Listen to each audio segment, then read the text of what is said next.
ప్రస్తుతం నేను ఎన్టీఆర్ ట్రస్ట్ భవన్లో ఉన్నాను. ఇక్కడ ఏపీ సీఎం చంద్రబాబును కలవడానికి మన నిరుద్యోగ యువత అశోక్ నగర్ నుంచి కొందరు వచ్చారు. వాళ్ళని అడిగి తెలుసుకుందాం.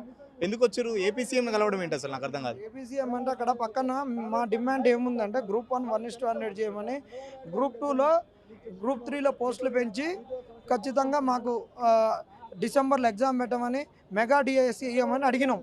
పక్క రాష్ట్రంలో ఉన్నటువంటి సీఎం చంద్రబాబు నాయుడు అక్కడ నిరుద్యోగులు మా స్ఫూర్తిని తీసుకొని, మా ఒక ఇన్సైట్ తీసుకొని బస్ యాత్ర చేస్తే 3 సార్లు కలిసిండు. అక్కడ ఎమ్మటే మాట ప్రకారం మెగా డిఎస్ ఇచ్చిండు. అక్కడ ఒక ముగ్గురు ఎమ్మెల్సీలు సంతకం పెడితే గ్రూప్ 2 1:12 ఉన్నది 1:100 చేసిండు. మరి ఇక్కడ ఉన్నటువంటి రేవంత్ రెడ్డి చేయట్లేరు. ఈరోజు ఇప్పుడు ఒకటిని ఇప్పుడు రిజల్ట్ ఇచ్చిండు. ఫైనల్కి కూడా సరి చేసుకోకుండా ప్రిలిమినరీకినే ఆల్మోస్ట్ అదే పెట్టి ఈరోజు రిజల్ట్ ఇచ్చిండు. మేమెందుకు వచ్చినాం అంటే ఇక్కడ చంద్రబాబును రాజకీయంగా ఆహ్వానించట్లేము. నీ పార్టీకి మేము పనిచేస్తామని చెప్పడం లేదు. ఏమడుగుతున్నాం అంటే ఒక మాట సాయం, నీ పార్టీలో చేసిన వ్యక్తి నీ జూనియరు, నీకు ఒక శిష్యుడు లాంటివాడు, నీకు ఒక కుమారుడు లాంటి వయసు ఉన్నాడు కాబట్టి ఆయనకు ఒక గైడ్ లైన్స్ ఇచ్చి, అయ్యా పిల్లలకు నువ్వు కలవట్లేవంట, నీ చుట్టూ ఎమ్మెల్యేల చుట్టూ ఎమ్మెల్సీల చుట్టూ నీ పార్టీ వాళ్ళందరి చుట్టూ తిరిగిర్రు, నీ గురించి తిరిగిన వాళ్ళు నీ అపాయింట్మెంట్ కొరకు తిరుగుతున్నారు కాబట్టి నాకు వచ్చి ఒక రిప్రజెంటేషన్ ఇచ్చారు కాబట్టి ఆ పిల్లలది ఏదో అది పెద్ద ఈ లీగల్ సమస్యలు ఉన్నాయి కాదు, వాళ్ళు అడిగే పిల్లలది మీరు చేయమని అడగమని వచ్చినాం అనమాట. కలిసే ప్రయత్నం చేసిరా? కలిసిరా? ఎట్లా ఏమన్నారు?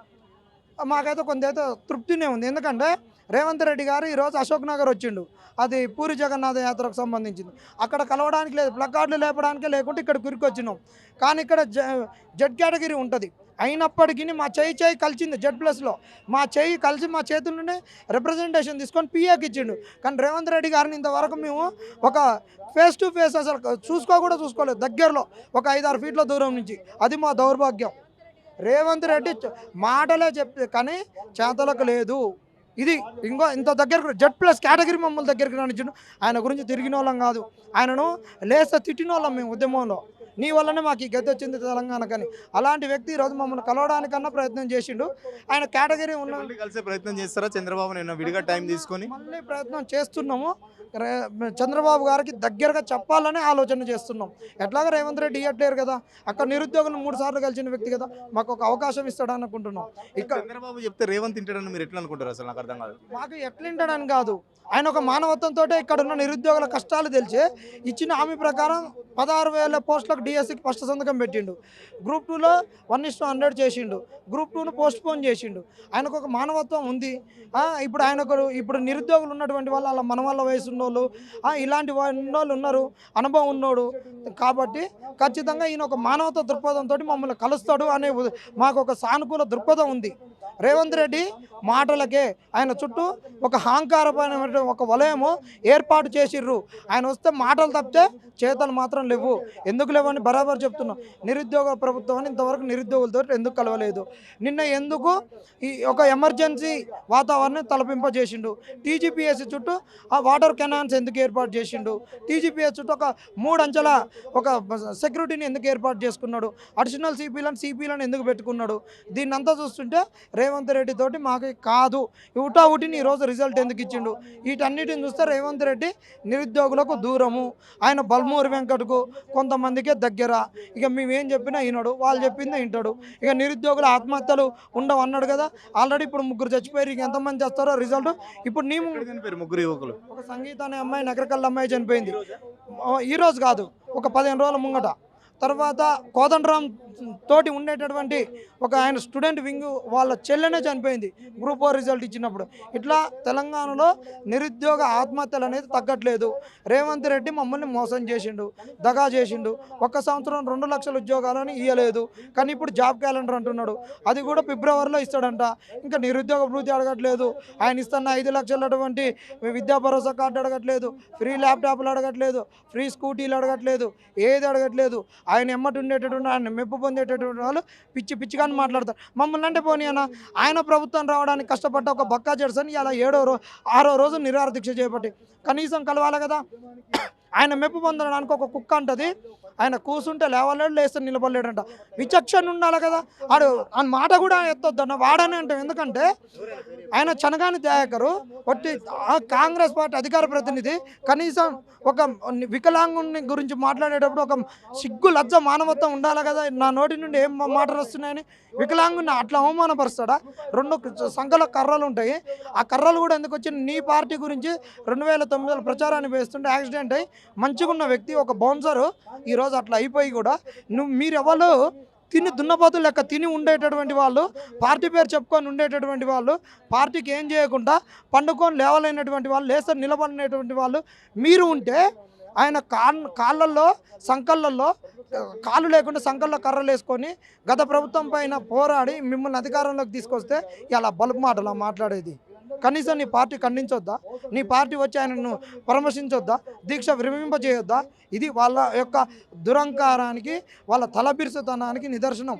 కాబట్టి మేము ఈరోజు ఇక్కడికి రావాల్సినటువంటి పరిస్థితి వచ్చింది. భవిష్యత్ కార్యాచరణ ఎలా ఉండబోతుంది? రోజు రోజు మీకు సంబంధించి మీకు అన్ని వ్యతిరేకమైన నిర్ణయాలే ప్రభుత్వం చేస్తుంది, ఎలా అనిపిస్తుంది? ఇగో కొంతమంది మూర్ఖపు ఎదవాళ్ళు ఉన్నారు, వాళ్ళు మనుషులకు పుట్టిరో పశువులకు పుట్టిరో కడుపు గడ్డి తింటారో అన్నం తింటారో అర్థం కావట్లేదు.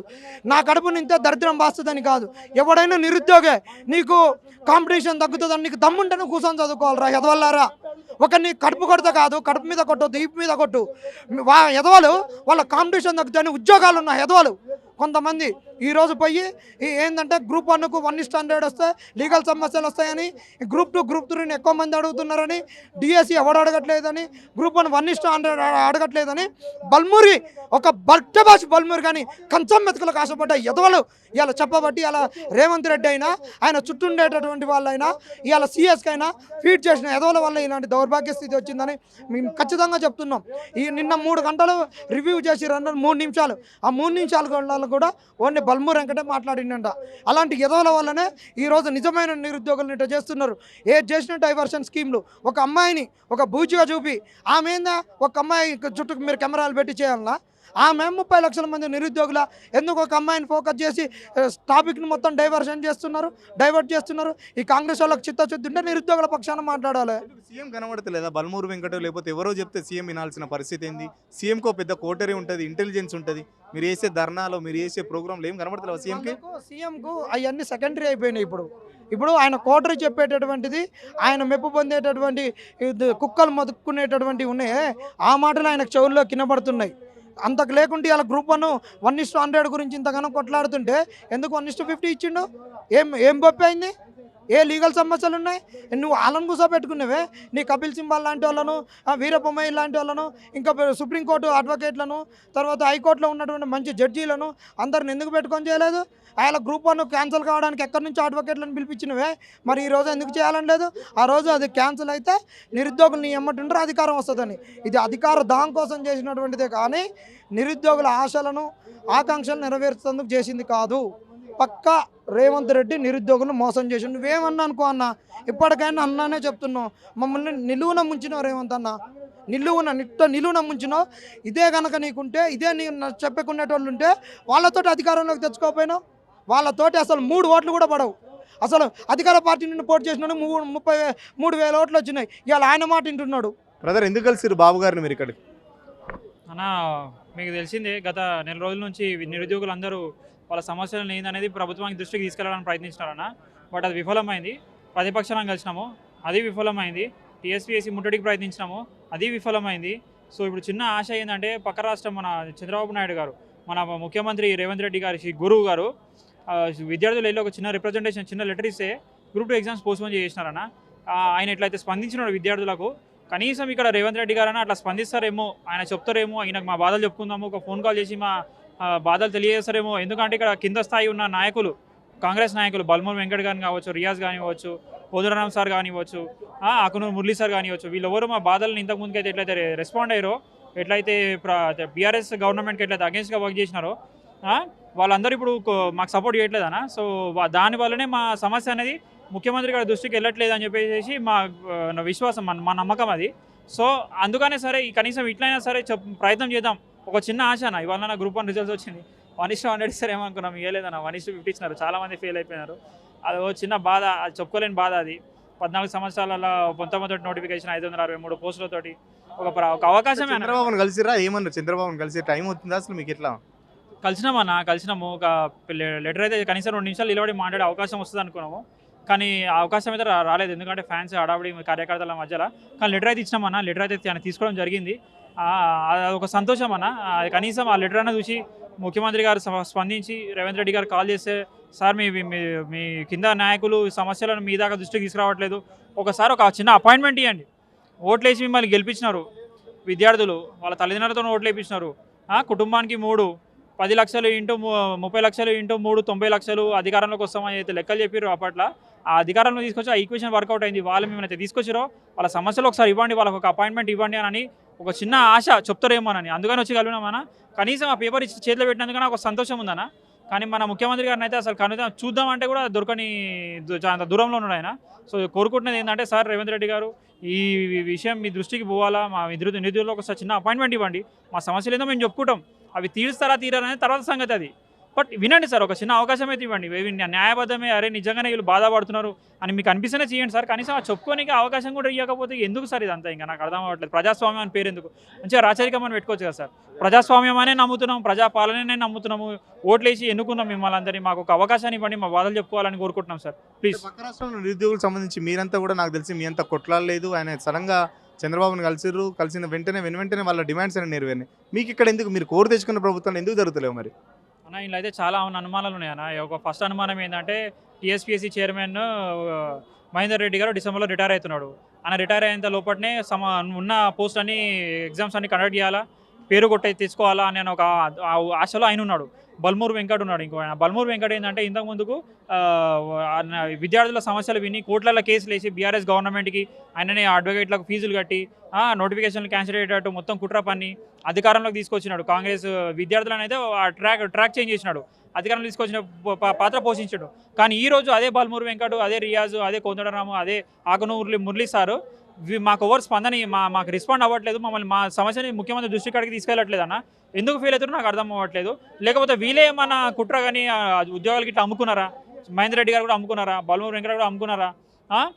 ముఖ్యమంత్రి గారి దృష్టికి వెళ్తలేదా? లేకపోతే ముఖ్యమంత్రి గారి హ్యాండ్ కూడా ఇందులో ఉందా? మాకేం అర్థమైతే లేదన్న. మొత్తం అయోమయ స్థితిలో ఉన్నాము. బట్ ఏదేమైనా సరే మాకు ముఖ్యమంత్రి గారిని కోరుకునేది కూడా రేవంత్ రెడ్డి గారిని, సార్ మీ గురుగారు ఎట్లయితే చంద్రబాబు నాయుడు గారు ఒక అవకాశాన్ని ఇచ్చిండో, కనీసం ఒక లెటర్ అయితే తీసుకోండి, ఆ లెటర్ అనేది తీసుకోండి సార్. కనీసం మీరు టైం ఇచ్చి మాట్లాడకపోయినా సర్లే, ఆ లెటర్ అయితే తీసుకోండి మా హ్యాండ్ నుంచి. ఒకసారి వినండి సార్, మా బాధలు వినాలని కోరుకుంటున్నాం. Thank you. అంటే ఇప్పటికైనా బల్మూరు వెంకట్ మాటలు వినడం బంద్ చేసి రేవంత్ రెడ్డి గ్రౌండ్ లెవెల్ ఉన్న పరిస్థితి తెలుసుకొని నిరుద్యోగులకు సంబంధించి మా డిమాండ్లన్నీ పరిష్కరింపజేయాలని చెప్పేసి, లేకపోతే భవిష్యత్తులో భారీ మూల్యం చెల్లించుకోక తప్పదని చెప్పేసి, కనీసం రేవంత్ రెడ్డి మా మాట వినట్లేదు కాబట్టి పక్క సీఎంకి మా మొర చెప్పుకోవడానికి వచ్చాము. ఎందుకంటే పక్క రాష్ట్రంలో సీఎం చంద్రబాబు నాయుడు నిరుద్యోగులకు సంబంధించి చాలా సానుకూల నిర్ణయాలు తీసుకున్నాడు కాబట్టి మేము సీఎంని కలిసి మా గోస చెప్పుకోవడానికి వచ్చామని చెప్పేసి ఆ నిరుద్యోగులు చెప్తున్నారు. కెమెరా పర్సన్ రాజుతో Suresh, signal TV, NTR trust నుంచి.